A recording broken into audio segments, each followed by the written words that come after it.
Welcome to Homerun, the realestate.co.nz podcast. I'm here with Nick Goodall, actually second rounds on the Homerun Podcast. Great to have you here, mate, and can't wait to, I guess, maybe look at what you said would happen last time round. And of course, I want to know what's happening going forward to the future, and of course, just some good banter as always, mate. So what's been happening, what's happening in your world, and what's happening in the real estate market? Yeah, look, no, thanks very much for having me. Great to be able to come back and revisit some of the things we spoke about last year, reset some expectations, I think, for next year as well. I think there's definitely some things have occurred as we expected. Some things came sooner than we thought, but many things I think have been pushed back a little bit later as well. And I'm sure we'll get into all that nitty gritty. In terms of what's been happening, look, mate, only back in the job this year, just over a week. So getting back into it. 26, it's on. I know.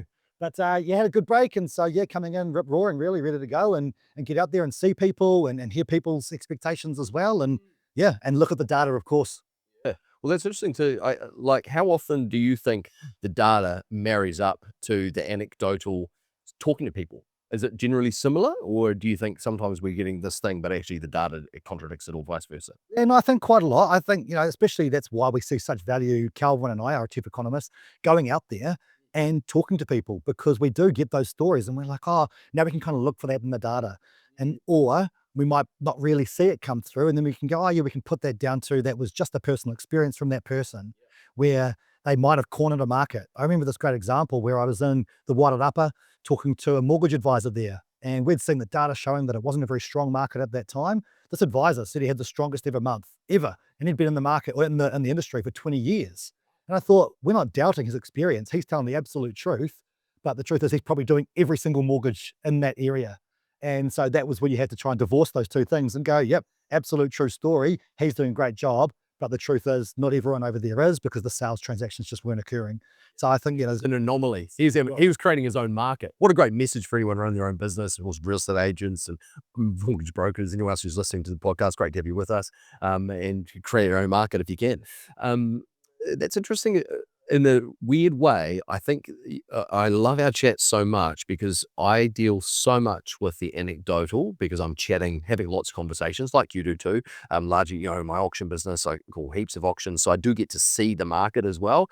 And I do a little bit of my own data, but it's those conversations that give me a clue into it. So I love to chat with you because you're looking not just at the data that I'm seeing, but you're looking at everything. And you're the head of research. What does that really mean? yeah, look, I think it's an interesting one, of the way that you talk about how you probably have lots of anecdotal information and you supplement that with the data.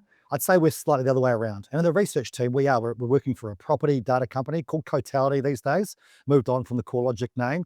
And really our job is to pull all this data together our business is using in multiple ways to serve that up to any and every industry that needs property information.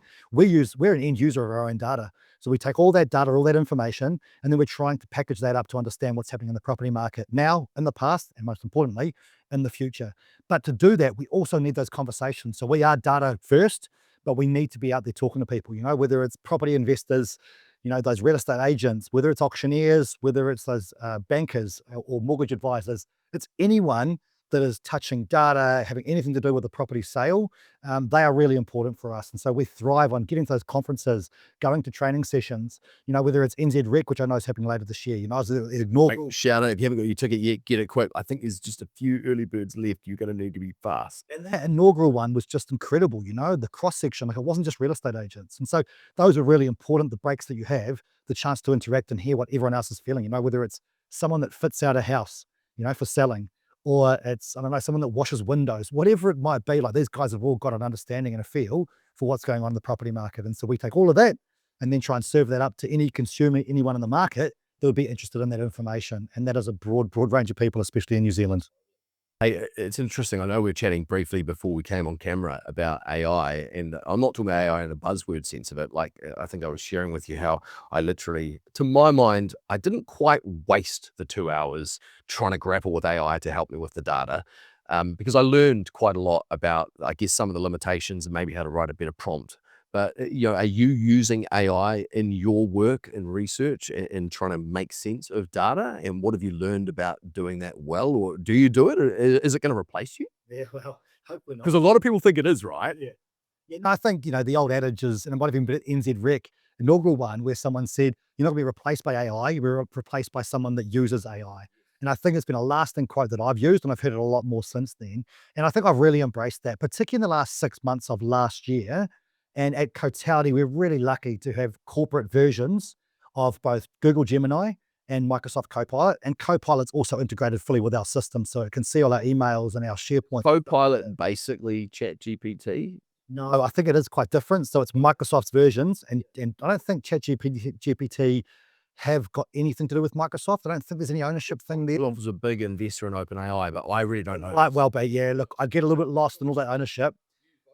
I use both. I'd say we're lucky that Copilot is integrated, so it can do probably more understanding all of our systems and all the interaction we've had through Teams and through Outlook and everything.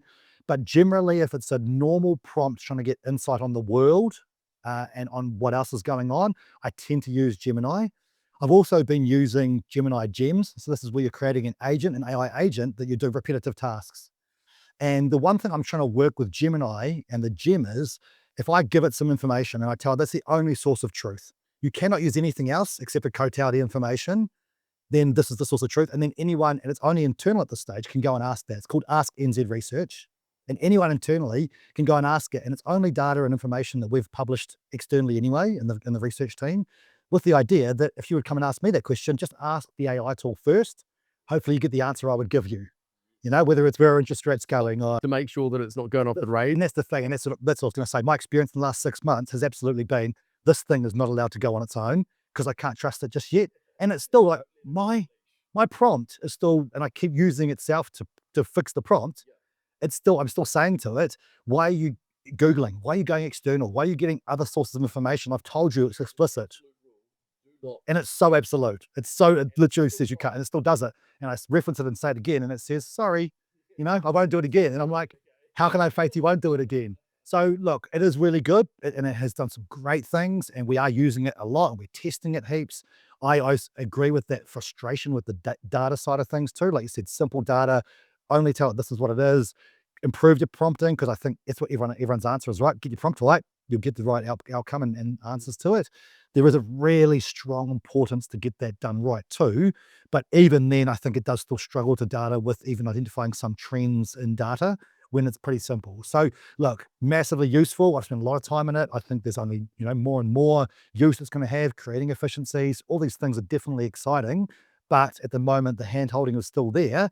And it still depends on your own expertise, your own knowledge as to how you use it. Like no one can barely pick this up with no information, because I know what to question when it says to something to me and I go, where'd you get that from? Because I know you don't have the information. Someone coming at it with less knowledge would just trust it and go away with it, and then maybe make some different decisions. So yeah, useful, cautious. Yeah, perfect, mate. Because this is, I think, what I really wanted to talk about, which I hope is going to be really interesting and useful to our audience, is if you're a lay person, or maybe not a lay person, a professional working adjacent to real estate data, basically. You're a real estate agent who wants to report on what's happening in your marketplace, or you're helping a client with a decision, and they're to make sure that you're giving good advice and you're using those tools. Are there any little tips that you would give, either in a great prompt or an easy way to fact check it, or that kind of thing? What have you learned? What could you share practically to help people with that? Yeah, look, I think I probably don't have any like hot tips off the top of my mind. It's all about that prompt. And like I say, ask it, should I ask you anything else? It's those little things where you're going, what does a good prompt look like when this is the outcome I'm trying to get to? So you can use the tool itself to get your prompt right, and then use that to actually get the prompt into it. We've had some really high AI users within Cotality who have now set up a prompting tool. So again, you tell it, what are you trying to do? And then it says how to put that into a prompt into the actual tool later on. And so again, it's got these like prompt guiders, I suppose, that get you there. And that's not me. I'm the data and numbers guy and can work with it. And then I suppose, then the other thing on top of that, I suppose, is just being skeptical. Just doubt it. Just ask it twice or three times the same thing. Give me a source. Where did you get that from? Why did you say that? And at least then just being skeptical on it, rather than going, I'm using this because it's the fastest thing, and then trusting the first answer. Push again, push again, push again. One thing that I learned from just that specific example was me analyzing some auction sales data, and as only 60 data points, so it wasn't hard for me to manually verify. And in the end, it literally told me through what I should be prompting it after I said, no, that's wrong, no, that's wrong, no, that's wrong. Then all of a sudden, it basically said that the only way it could do it, and the prompt that I had to give it was, please approach this in a manual way. Do not read to search for any more data outside of the absolute information that's in there. Please ignore the cell formatting as to whether it's text or number, and look at the content of the cell, not the format of the cell. Like, it was really detailed, the prompt I had to end up giving it in the very end. But I've now saved that. And when I bring another spreadsheet of data that a company gives me from their auctions, I can more quickly do it, I think, although I'm going to be very skeptical. Talking about auction data, because I'm interested in it obviously as an auctioneer, and something that I see from some of the businesses who track their auction data, there's one in mind that I have in particular, who they've got about 40% market share, so they are the strongest player in their local market. And what they found from measuring their auction data is that if there was an auction called and the property has sold, which by the way, they have a higher success rate of sale through the time of agency than any other methodology, the variance to CV is 6.43% higher than any other sale in that marketplace. Wow. And so, and it is 4% higher than any of their other sales. So they were basically able to prove as a percentage compared to CV that if you list your property with that particular agency, you're going to be at least 2% better off than any other sale on average in the market. But if you go to auction, you'll be 4% better than that, and by and large, 6.43% better than any other company, which is quite compelling for particularly for a market where that data set, and this is shocking to me, not shocking to me, but it was definitely shocked some consumers. At that point in time of the specific data set that I'm referencing, it was up until the end of 2024. And at that time, their auction clearance rate under the hammer, 22%. Wow. So consumers were looking at it and saying auctions aren't working, and yet they were getting a higher sale price compared to CV on a reasonably statistical relevant data set. Long-winded way of saying, I'm fascinated by the data to support what I intuitively know and anecdotally hear.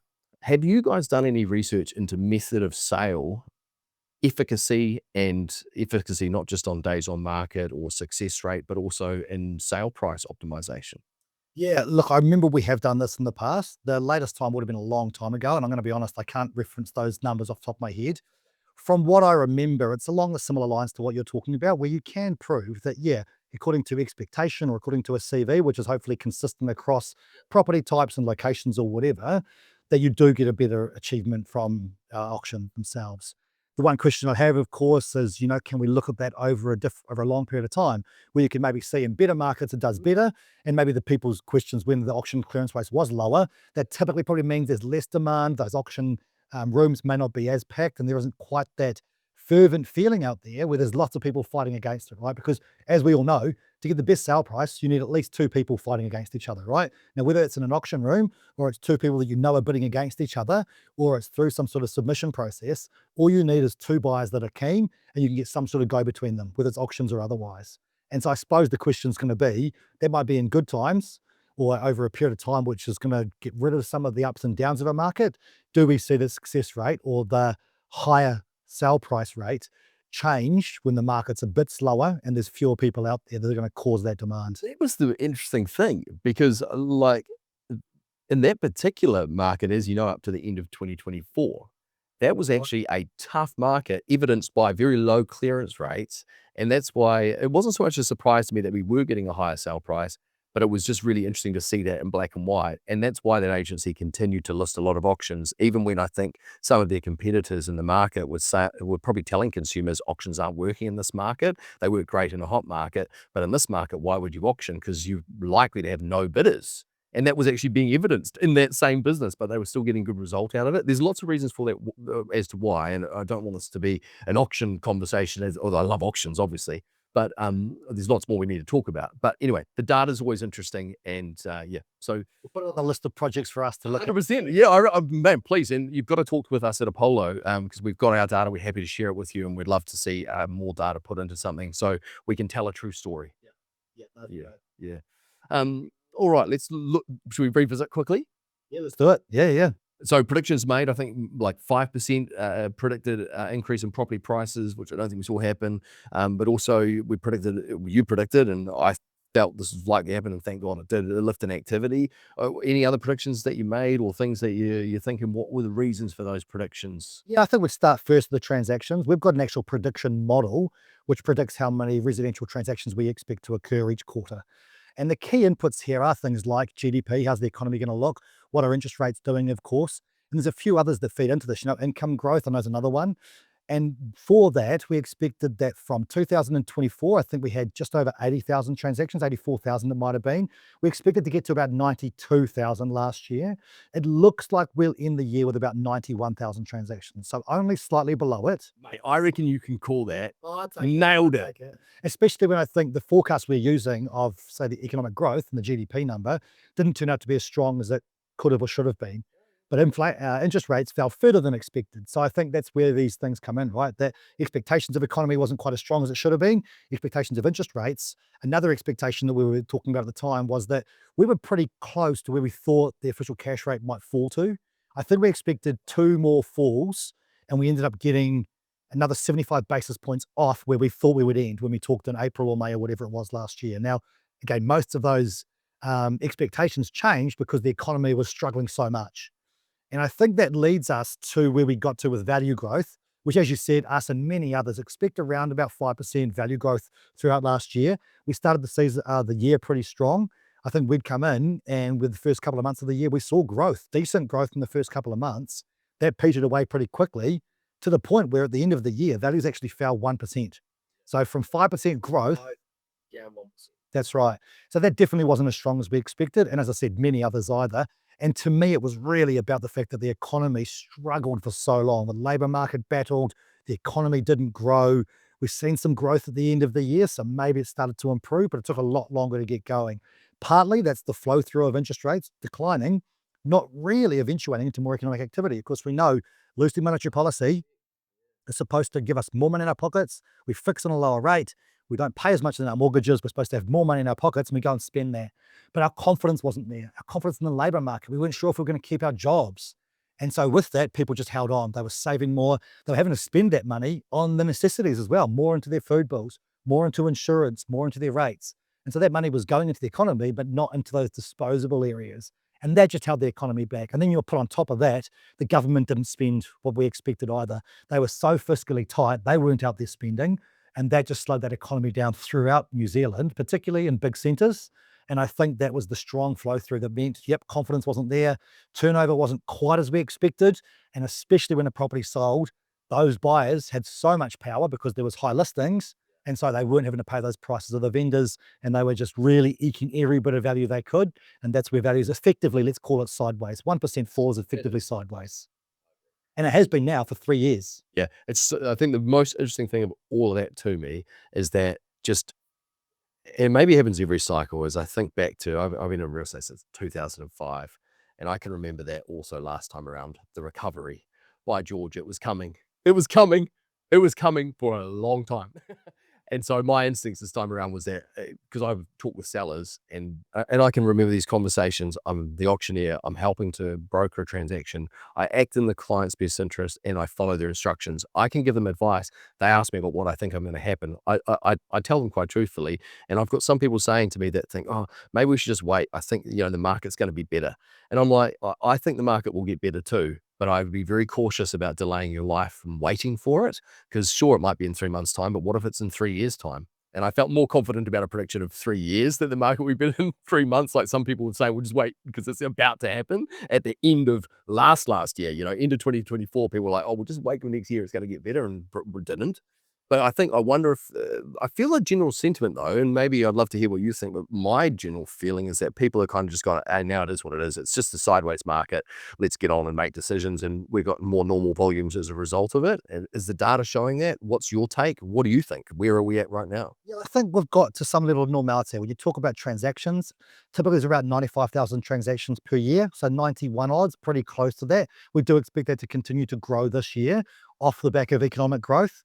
So again, it's dependent on that economic growth coming through, right? Which again, there's some signs that late last year we were seeing some growth come back, really making up for what was a pretty disappointing middle part of the year last year. So if that continues, then yeah, we do expect it to flow through. If unemployment stops increasing and maybe starts to decline, then again, you get people feeling a bit more confident in their job and they can start to think more about the future. Whereas I think you're right, people have held back and they've gone, well, there's no real frustration or need to get into things here, so I'll just delay it.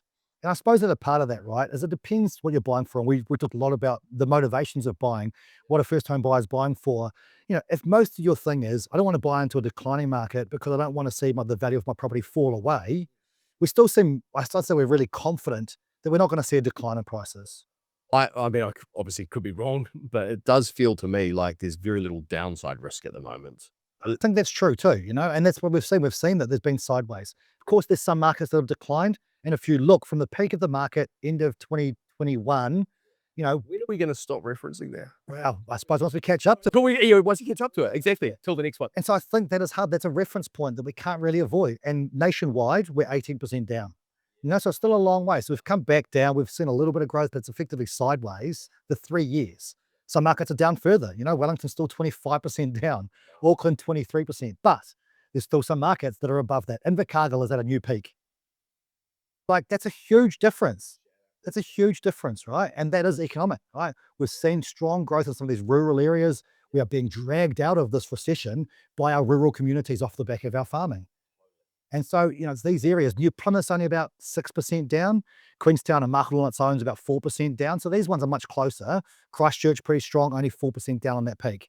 Compared to Auckland and Wellington, our other two main cities, Christchurch has fared a lot better as well. And again, not quite as volatile. Didn't seem the same growth, didn't see the same decline. So there's very different markets around the country.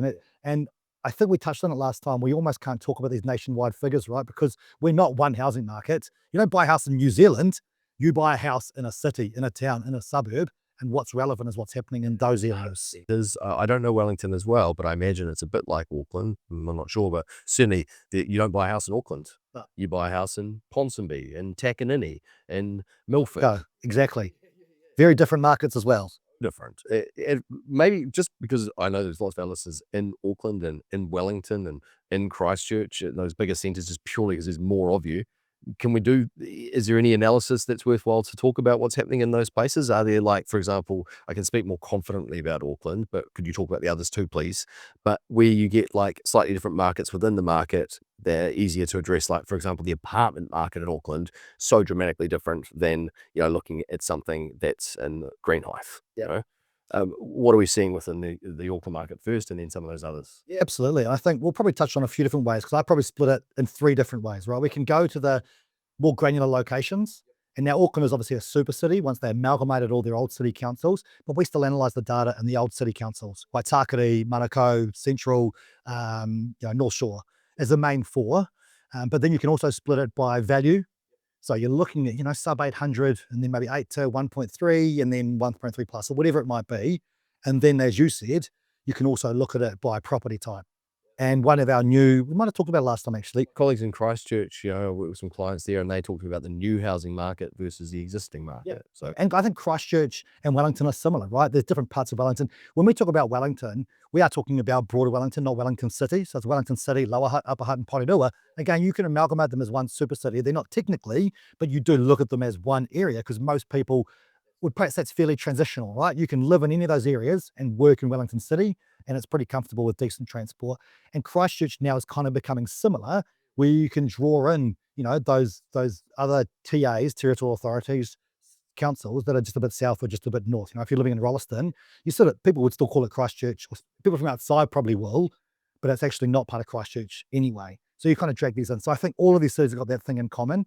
And yeah, like you said, you can look at it, new housing, property type, all sorts, right? So how do I summarize that? I think maybe this also brings us to a conversation around the different buyers that have been active. Again, last year we spoke about the strength of first-home buyers in 2024. I think it was 26% of sales went to first-home buyers. It was a record. What did 2025 bring? A greater record. 28% of sales by the end of the year were going to first-home buyers. And we sort of talked about it. Their motivations are long-term. You're exiting an expensive rental market. You're not too worried about what prices do in the short term.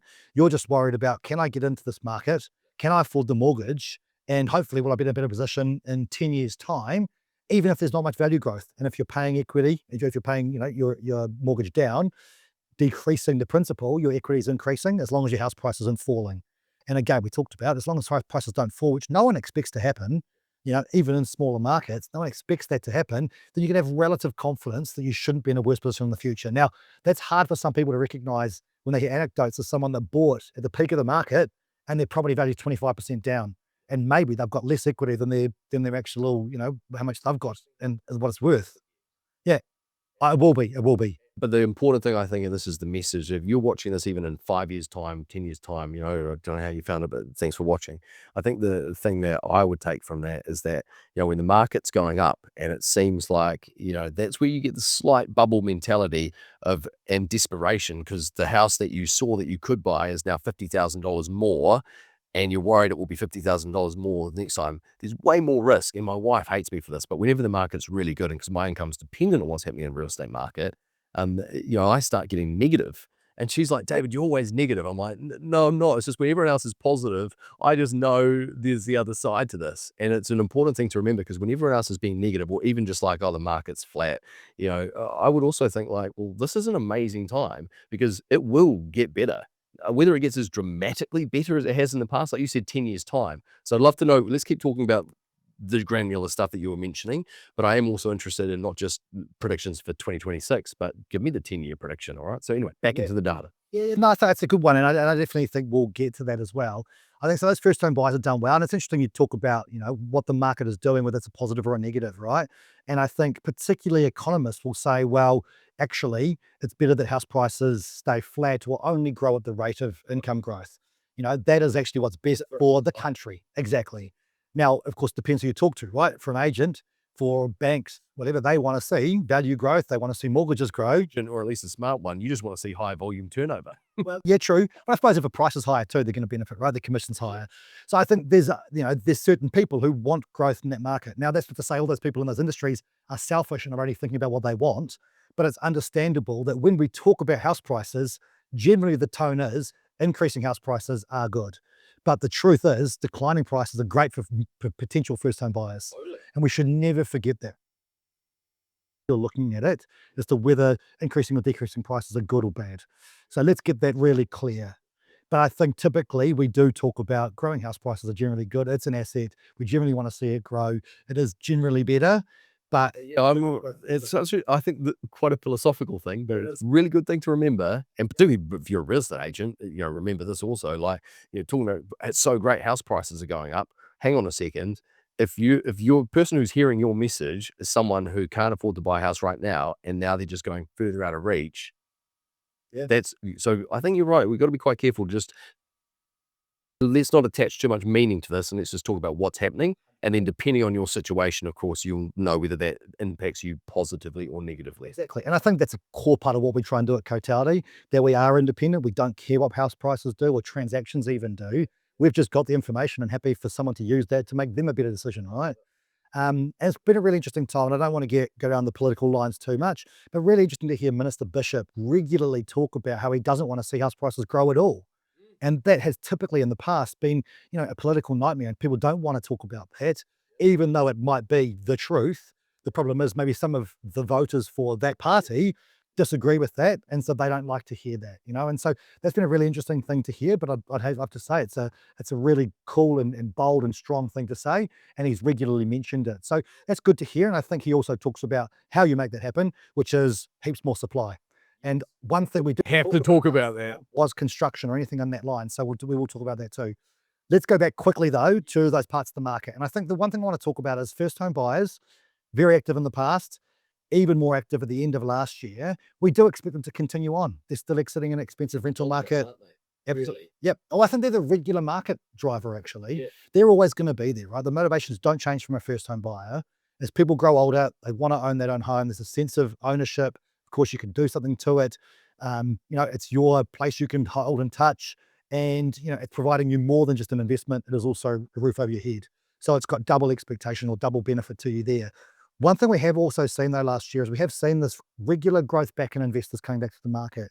And typically, when you look a bit more granular on those, they're actually smaller investors. They're people with only 2 or 3 investment properties in total. And we think partly this is off the back of being able to write off your interest costs again.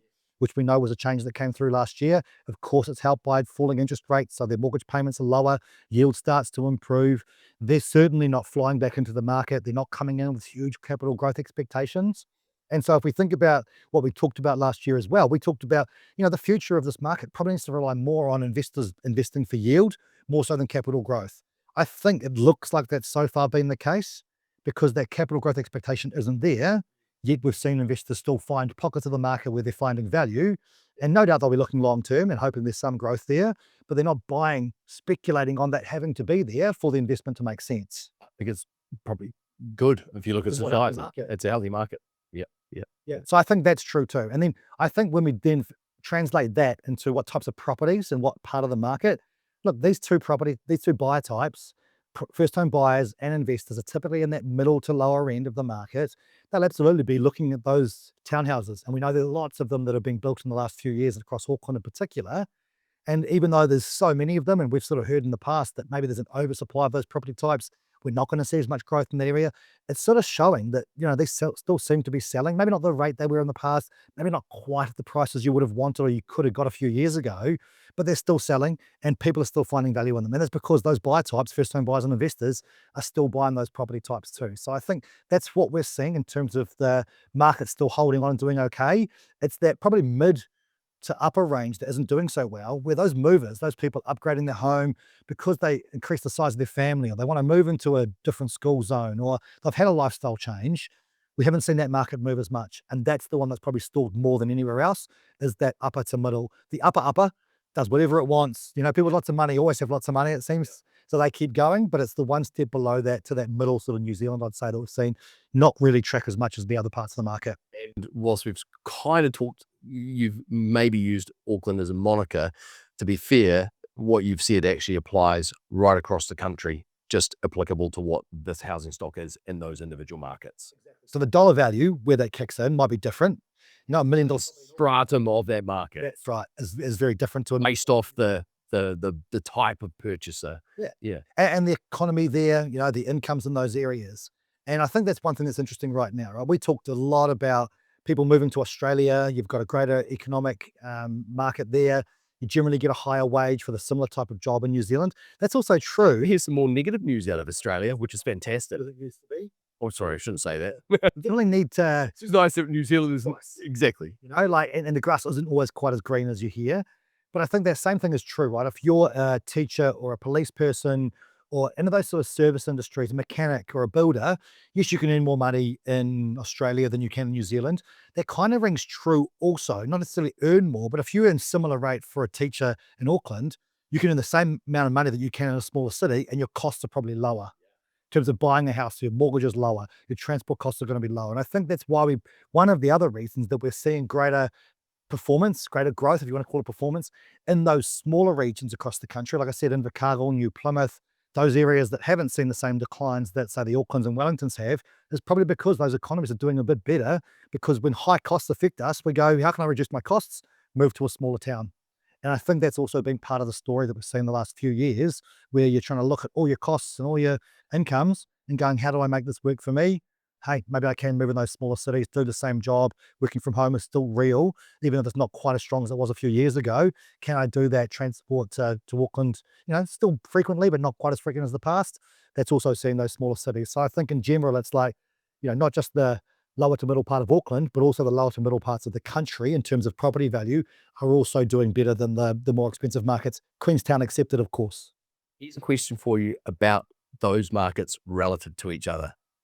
Based on seeing holistically the whole lot, which market's undervalued compared to historically how they correlate to each other? Yeah, look, I think I'd still look at those larger centres as being undervalued to a degree, especially Auckland.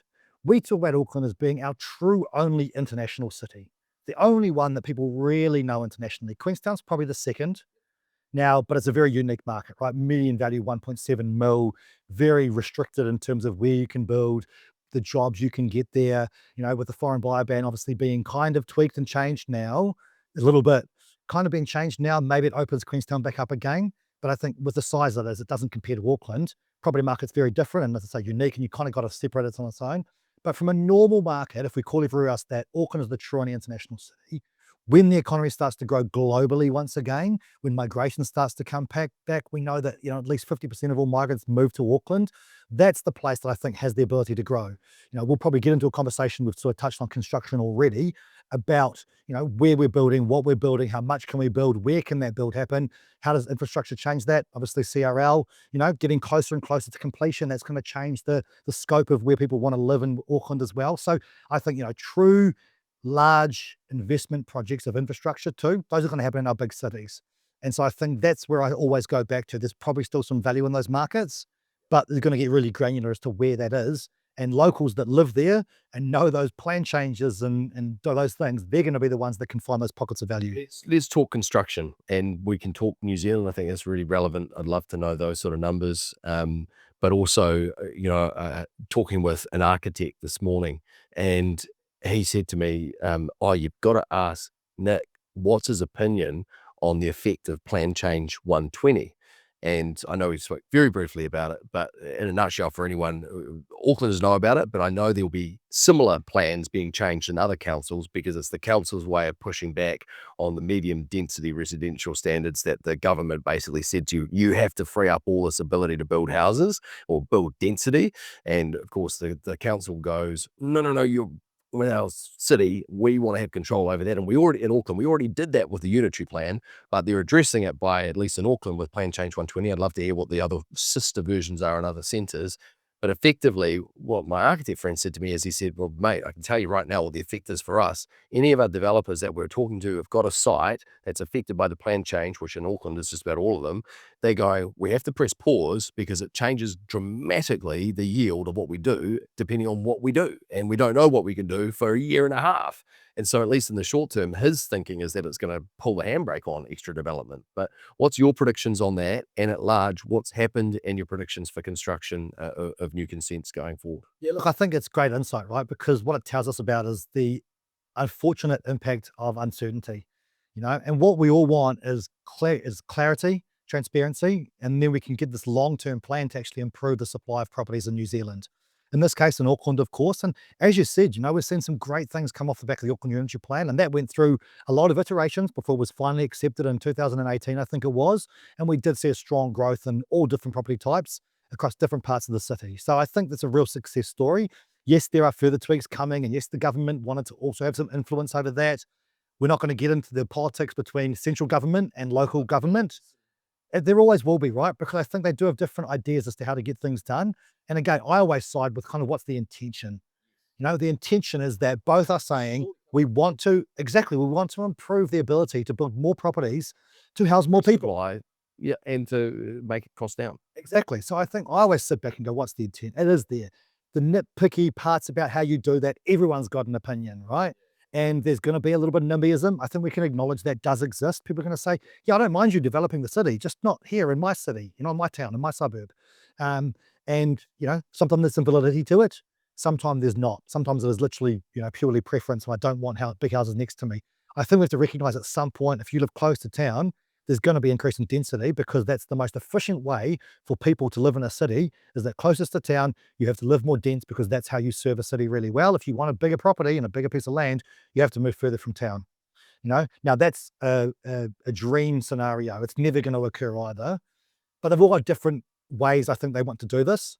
And I think it's okay for the council to stand up and go, it's okay, we've got a plan to do this. It's just different to what you say.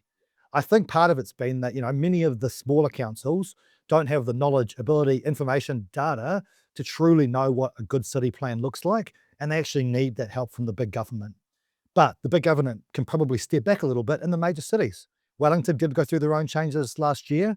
They're now pretty clear that, within X meters of a train station, you can go 50 meters high. You can build a certain apartment block. Christchurch, again, different challenges, a lot more land. They've definitely been able to go further out from the city than any of Wellington or Auckland could because of those, restrictions on land. Both Wellington, just lots of hills, and then water. And same in Auckland, right? The area that Auckland was in is surrounded by water. And so you haven't got the same ability just to extend as far as you can in Christchurch. And now again, they're finding some problems now as to how you get the, infrastructure to support that, whether it's roads or other forms of transport. Christchurch and the broader Canterbury region are now dealing with that too. So, look, I think ultimately I can't give probably any great insight to the detail of those individual plans. What we focus on is, as I said, the intent and the expectation that longer term, we are absolutely in a position where more properties will be able to be built in areas that matter, where people want to live and that are well connected, that will ensure that we see supply grow at a faster rate in the future than we've seen in the past.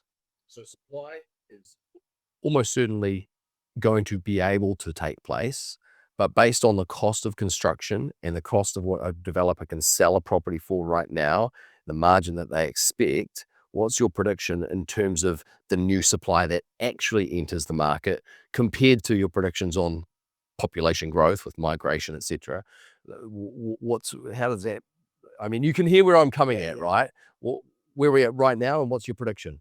It's pretty tight, right? Like when you look at the, I suppose, how they would get to do the due diligence and go, can I afford to buy this land, put a property on it, and then sell it for what someone's willing to pay for it? And we're all going to benefit from that.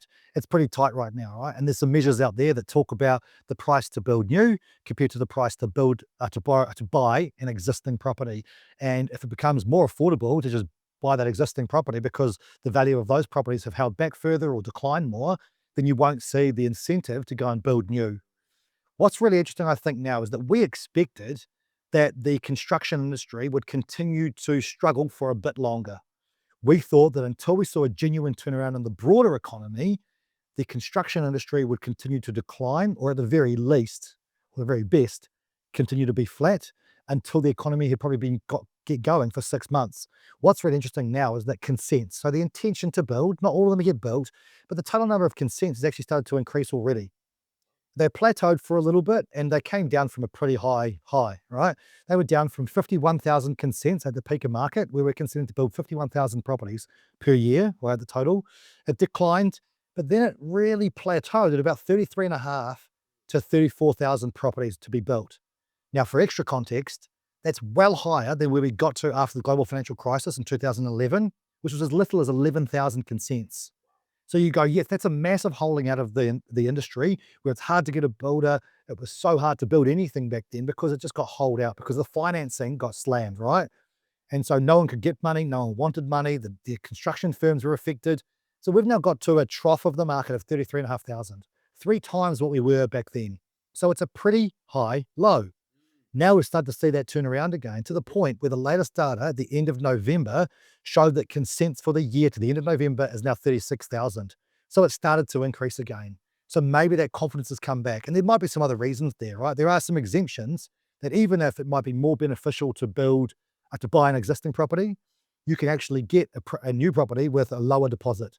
You don't fall under the debt to income restrictions, And so there's actually this incentive that says if it's pretty close, but the banking system allows you to go new, and there are important regulations from the Reserve Bank that have done this on purpose because they go, we want to control the market to a degree, but we don't want to impact supply.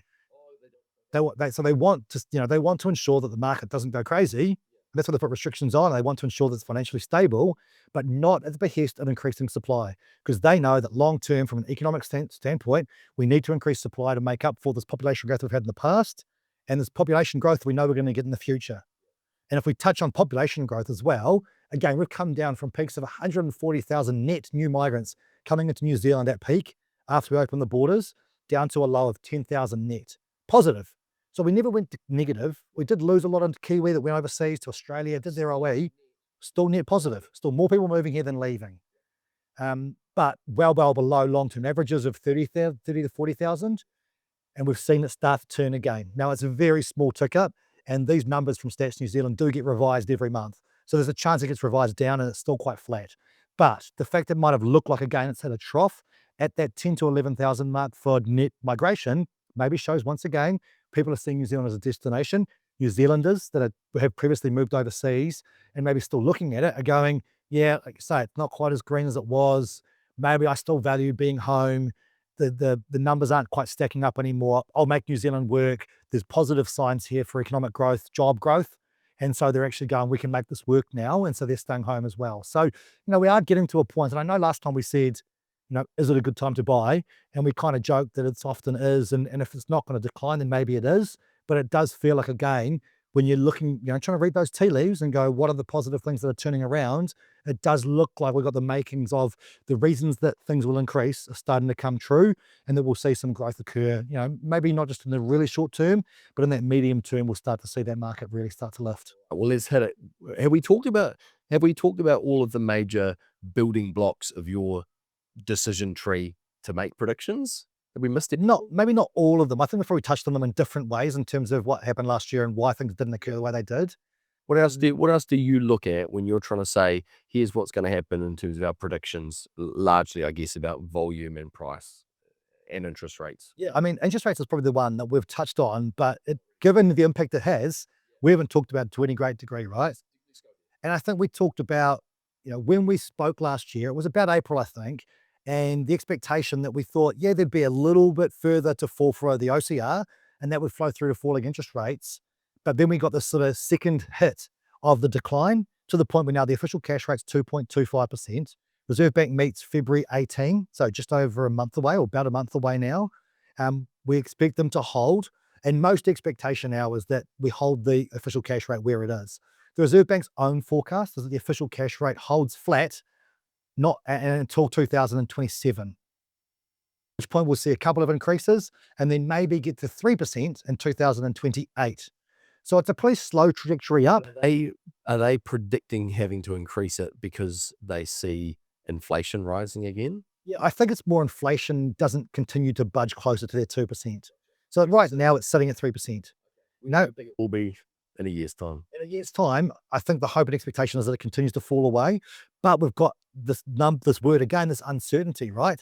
Not only have we now got increased uncertainty from America. I was just going to say, mate, I want you to make your predictions, but I think we have to talk about the wild card, because have you ever read a book by a guy called Ray Dalio? No. Oh, I reckon you would love it. He's got a great book, first one that I read, called Principles of Life and Work. Great read if you're looking for an interesting read. Really smart guy. But then he wrote and released chapter by chapter a book called The Changing World Order. That was a real fascinating read, and I think you'd like it. And he's just released. He also did this chapter by chapter, so you get feedback and tweak if he wasn't quite right. One called The Big Cycle: How Countries Go Broke. And he talks about, in both The Changing World Order and, of course, in that one, about how, most people get trapped looking at a short-term debt cycle. That's the property prices go up once every 10 years or every 7 years or whatever people have said. And it's largely they see, low cost debt, lots of borrowing, inflationary effect, debt goes, so interest rates go up, prices drop again. And that's the short cycle. But he talks about the big cycle, and he talks about then even the bigger cycle, which is of an empire distance. And I'll do him a disservice to talk about the length of scale, but he's talking in the terms of, 150-year cycle. And he basically makes these predictions about maybe a dozen different markers, things like education, lots of them. Anyway, I won't steal his book, and I won't now preach to you about it because I want your opinion on it. But I think I'm looking as well, and the world seems a very, very strange place right now compared to my lifetime. And it seems the instability externally is something we've got to look at. So it's almost like everything else is an internal prediction that we basically talked about, but I'd love your best guess as to, if nothing crazy happens externally, but what the happens if the global reserve currency changes and we have World War III, I don't know. Yeah, I mean, look, if you go into any extreme scenarios, I think all bets are out the window, right? Like, we've got no idea. And I think if we spoke 7 years ago.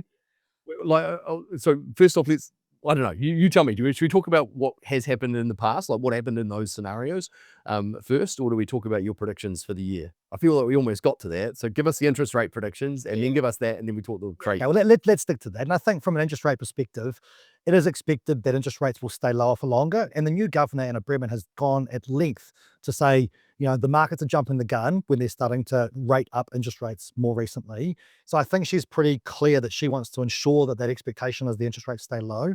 Now, some early inflation data shows that maybe inflation is going to be a bit higher than expected, which is not going to be welcome from their perspective.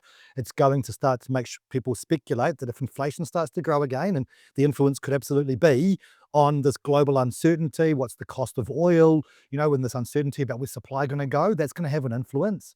And then, of course, that banks around the world are going to have to adjust for that with interest rates. And Donald Trump seems to have his own ideas about how you control inflation and how you control monetary policy and interest rates themselves, right? So I think these reserve banks have made it clear they want to act in independence, and that's causing some volatility as well, right? And some friction. So that's not a good thing for anybody either. So I think all this brings us uncertainty and friction and not good things, right? But I think we've been trying to hold that central scenario as long as we don't see wild jumps and everything, because most of the ultra extreme behavior is kept in check by even Trump being concerned about how bad this could go for the country if all of UK starts to not want to deal with them because of what they're trying to do in Greenland or whatever it is. And I certainly am no political expert, so I don't want to go into any great detail as to how that's going to play out or what it means for each country or anything like that. But I think the central and the hope of someone that just wants everyone to settle down, and I love everybody, you kind of just go, hopefully everyone gets to a common sense position where... If this is the case and we don't have any major crazy stuff happening, what's 2026? Yeah. So I think if that's the case, then we do see some growth come back in the market. It's partly a position where we go, kind of what we expected to happen last year, it probably is going to happen this year because it's so dependent on that economic growth. As long as the economic growth comes through this year, like it didn't last year, and now we're in a position where interest rates are a little bit lower, confidence looks like it's returning, jobs are coming back, then yeah, we do expect that to flow through to increasing transaction volumes, and that will increase to values as well. We do have to put that other caveat there, which is what happens with supply, like immediate supply of what's listed for sale. It's still holding up pretty high. It's not quite as high as it was last year. And so there is some potential for that to start to, the lower that is, the more buyers that come in, of course, that balance starts to switch more to the seller.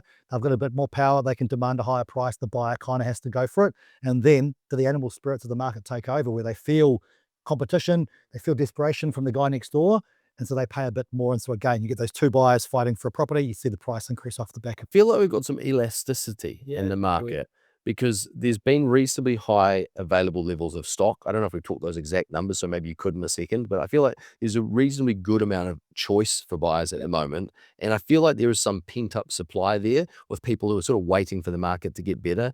And then they come to the market, which helps to keep the market more stable. Is that, that's my intuition.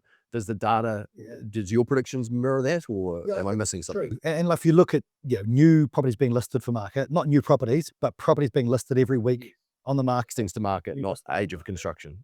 That's been pretty consistent, probably slightly higher than usual last year. And maybe that was a bit of pent up demand from people who had been through changes, then thought, cool, things are better, financially we're better, plus the market looks better, we can list now. But as you said, that's just kept the level of supply quite high. And so even though transactions did increase last year, it didn't eat into that supply by maybe more as it could. So inventory held quite high. Again, the question is, how does that play out this year? I still expect listings to market to continue to be pretty consistent with previous years, sales transactions to continue to pick up again. So I think it'll still probably get to a more of a normal level. Might see a slight reduction in the available levels. But not massively, right? So I don't think that power's going to turn. If you're a buyer, you don't have to panic that you're not going to have any choice tomorrow, but also you probably don't want to muck about. And if you're a seller, I mean, if you wait, well, you're probably just waiting, and then there's still a reasonable level of stock on the market, so you haven't gained much. If that makes sense for your situation to do something, we'll just do it. As we've seen, right? Like you can sell a property, and in some areas you can sell it pretty quickly. Our Best of the Best report last year went out and showed that some areas had a median days to sell of 13 days. Again, it was down south in Invercargill, and it was one of those markets that was pretty strong in terms of transactions and value growth. The economy was looking good. And supply is quite low. Again, when you look at regionally, where's supply the lowest compared to last year? Southland. So they just don't have the same volume. And I don't know if that just means that there's fewer people that are transitional or looking to change. You're a property developer looking to try and make a good margin, then maybe you should be looking at Invercargill. Yeah, maybe there's some opportunity there, right? I'm going to put up with a bit of colder weather. My wife's from down there, so I can't be too disparaging of the area. But, there's different appeal for those different areas. But again, if you've got certain expectations or you're looking to cut costs and you can do your job anywhere, why not go down to the beautiful south? So, I think that's where those considerations will start to come in. And if you see those numbers and the median value is much lower than many other parts of the country, there's a pretty strong appeal down there as well. Supply, reasonably stable, and you're saying basically 5% growth slightly higher transactions. What's your prediction? Give us. I think our model says we'll get over 100,000 transactions this year. So slightly above the normal numbers. Yes, that's right. So we do expect to get above that. And I think that's the impact of like lower than average and lower than normal, lower than neutral, if we call that as well, interest rates. So if the OCR stays at 2.25 for this whole year, now the 1 and 2 year rates and stuff will fluctuate a bit, of course, but if they drift around 4.5% to 5%, it's still pretty strong from a historic point of view. And affordability, something we haven't touched on today, has actually got back to long-term averages. So when we spoke at the start of last year, affordability had improved in terms of the proportion of income required to service a mortgage was getting closer to the average, but it hadn't got there. In the last couple of quarters, we're now at that long-term average. So it's not as good as it was, say, in the mid-2010s, and then we saw strong growth, which reduced affordability. Now we're back to long-term averages. And the other thing we spoke about a lot was, when does willing demand turn into real demand? And that becomes when people can actually afford to get the money. And they're not being hit by bank serviceability. You can get the mortgage, you can afford the mortgage. The cost of money, it's the supply of money. Have the people got the money? Can they borrow it and then spend it? And how those restrictions playing out, right? Loan to value ratio rules, debt to income now. So it's how those things all play together. DTI have an impact, do you think? I think so. Yeah, I think so. And we did touch on it very briefly last year, with the expectation that at some stage in the future, DTIs will kick in. The level of debt that you can take on according to your income will hit that level that the banks can't lend any more out, mostly for investors, by the way, more so than owner-occupiers. We thought we're kind of getting close to that point, but it turns out the way the Reserve Bank are reporting that data, it actually included exemptions. And so when you take out exemptions, because you're outside the DTIs, if you're, as we touched on earlier, building new, if you are switching bank but not increasing your debt size, you're outside DTIs. Really? And if you're... Hang on a second. Yes. That's a monster. That's right. So hang on. If you're switching bank, but not increasing... Under the debt to income ratios, that's right. Good thing to note. So you're exemption then, so you don't get captured by them. And the other one is if you're remediating a leaky home, you're also able to take on that debt and it's not included in your debt to income assessment. So they report the data in what's called C40. So for any of the data nerds out there, C40 is the data set they release. They release that data, but it includes the exemptions. And before they had the exemptions out there. And the latest data in November, I think it was, showed that 17% of all lending to investors was done at a high DTI. It's not insignificant. And the limit is 20%. But we know the banks like to stay 5% away from the limit. So they should be at 15 because they don't want to be caught, because it's a pretty hefty impact if they do. So we know that they always stay 5% clear of the actual limit. So they should be at 15. We saw they were 17% and started to talk about it and got quickly adjusted. And they said, oh, hang on, those are before exemptions have been taken out. Take exemptions out, and that's actually what the banks are measured on. Then it actually goes down to 11%. Okay. So there's still some room to move there. So if you are an investor and you're going and you've done your own calculations and it looks like you're going to test those limits, there's still room for you to get lending above the DTIs of 7 times your income, 6 times your income, sorry. But it's getting closer. It's at 11, that line's trending upwards. Once it gets to 15, we'll start to slow down the level of activity and the level of price growth out there as well. See a shift, like we're talking investors, I think, just briefly here. There's so much to talk about, and I haven't thought about the world thing, right? But do you think we're going to see a shift or an investment shift from those residential investors? Maybe it's already happened, given that you're talking about just the investors who have only a few properties buying. Are they getting into commercial and industrial and other asset classes completely outside of property? And are they, like I had a really great conversation with the guy from Simplicity, Sam Stubbs, and like he was just raving about how New Zealand has its best years ahead. He's like, in 30 years time, it's going to be incredible. And it was, anyway, basically, is New Zealand changed?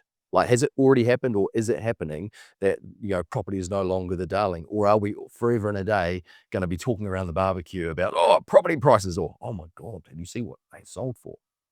I think that the investment options we have at our fingertips has changed dramatically in the last decade or so. You look at how easy it is now to buy equities, through the likes of Sharesies and Hatch and other options like that. I think the fact that, residential housing has had a bit more negative headlines because of their strong peak and where values are at now. So people are considering their options, especially younger generation who are more savvy with that sort of stuff. Commercial, I think, has actually always been an option there for experienced residential investors who do look at it and go, I've had success in residential. Maybe I will extend my portfolio, make sure I'm not too, into one area and I diversify across, and commercial could be an area, better yield or consistent yield, let's say, maybe not the same capital growth, but again, if we're now investing for yield, Retail shop on a, of course. And so again, there's different things to consider where you go, can this business I'm owning or this building or whatever be used for multiple uses? Because if retail's not so good or office space isn't so useful, what else can it be used for? Is it a factory or whatever, go into industrial? So I think that's always been there for really experienced residential investors. I don't think it's something that the mum and dad investors with 2 or 3 residential would really look at too often. Maybe they should, but I think what they're more looking at is the diversification into other areas, into those stocks through the other areas, especially when we're seeing strong growth. There was an article this week talking about if in the last 10 years you were in residential housing as an investor or you were in stocks, which did better. And in some areas, stocks did better than housing because of that big drop, of course, right? Which doesn't happen all the time.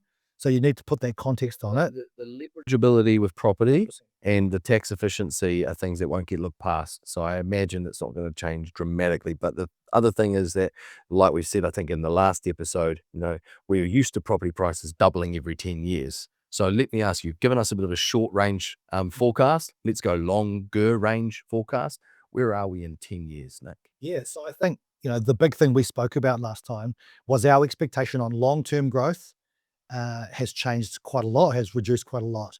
What we'd seen in those previous 4 decades was 6 or 7% annualized growth compound every year for 40 years. Now, extraordinary stuff, right? And that is the figure, that's the number that tell us property prices double every 10 years. I told you I didn't agree with expecting that for future, and we talked about why. And there were these 4 key factors we spoke about last time as to why we expect long-term growth. Absolutely. Long-term growth to be more like 3 or 4%, much more in line with income growth. Those 4 factors, the change and restrictions on land use. We've spoken a lot about that now. Yes, it's still being tweaked here and there. Yes, it's different by city, but long-term expectation, and this is on both sides of the political spectrum as well, is that they both acknowledge, even if they won't have bipartisan full agreements right now, that we need to increase the ability to build more property. The land use restrictions we've had 30 years ago are simply not as bad as they were anymore. So I think that says, yep, we can build more frequently. So the impact of restriction on land use having strong effect on property price growth won't be as much in the future as it was in the past. The other one is increase in household incomes, particularly around the doubling of household incomes through 2 people working per household. 20 or so years ago, as we started to go to, both people working in the household, that had a huge income growth experience and meant we could borrow more, so we pay more. That was the other one. I'm going to get to the 4th one shortly. But the other key one, of course, it's acknowledged in like any analysis that's out there, any academic paper, is the long-term drop in interest rates. So the fact that we're from averages of 20% interest rates down to 5%, and we're probably going to be in this realm forever and a day. I don't know what situation occurs, and maybe it's that big global thing. To be fair, exactly that. We got to talk about that. I remember the chat, and some people fixed at like 2.99, the geniuses. But just remember, for everyone who didn't, by the way, I foolishly didn't, there was chat that interest rates we might get an official cash rate that is negative. Yeah. And so when you're hearing that, you're thinking, well, shit, But like recently, and I don't know if you're supposed to talk about this sort of stuff, but I've just fixed for 5 years on a very large sum of money because I'm like 4.99% based on my short life cycle. I mean, I'm happy to just lock that. I wish I could lock it longer. So I feel the same way as you do about interest rates, excepting, of course, with that wild card. Let's talk about it. But you said there was a 4th thing. There was a 4th thing that you know. Just finish off the interest rate thing, and I think that's right. That still feels to me that a mortgage interest rate around 5, under 5, is good.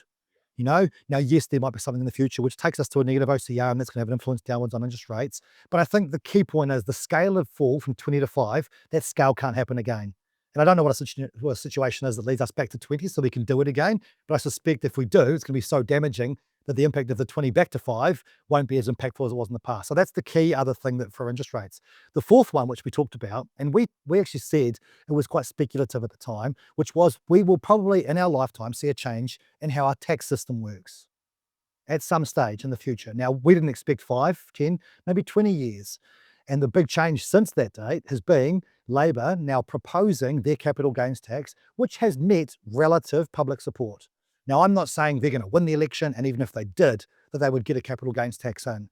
But what it does say is that it's likely that in the future, there will be a change to our tax system, which will mean that property isn't quite as beneficial right now as an investment tool from a tax perspective as it has been in the past. Now, whether that's changes in bright line tests, a comprehensive capital gains tax, a wealth tax, a land tax, like who knows how it pans out? Who knows if it's 5 or 20 years away? But to me, the fact that one of the big things that changed in the last 9 months since we last spoke was that we've actually seen an announcement of a proposed capital gains tax be met with some level of support, which means it might be sooner than later. Again, as a fourth factor that's led to strong house price growth in the past, a favourable tax system for property investment, and that might not could be as strong in the future that it has been over time, says to me that our expectation of that 3 to 4% growth over a long period of time, say 10 years per annum, is much more likely to happen now than it was last time we spoke, when we said, this could happen in the next wee while, more closer to 3 than 6 to 7. I think that's become even more true of that expectation. So you annualize growth today, 3 to 4% in 10 years' time. That's what I expect to happen. That's the mid-range of the expectation with some wild volatility for upwards and downwards. I appreciate it.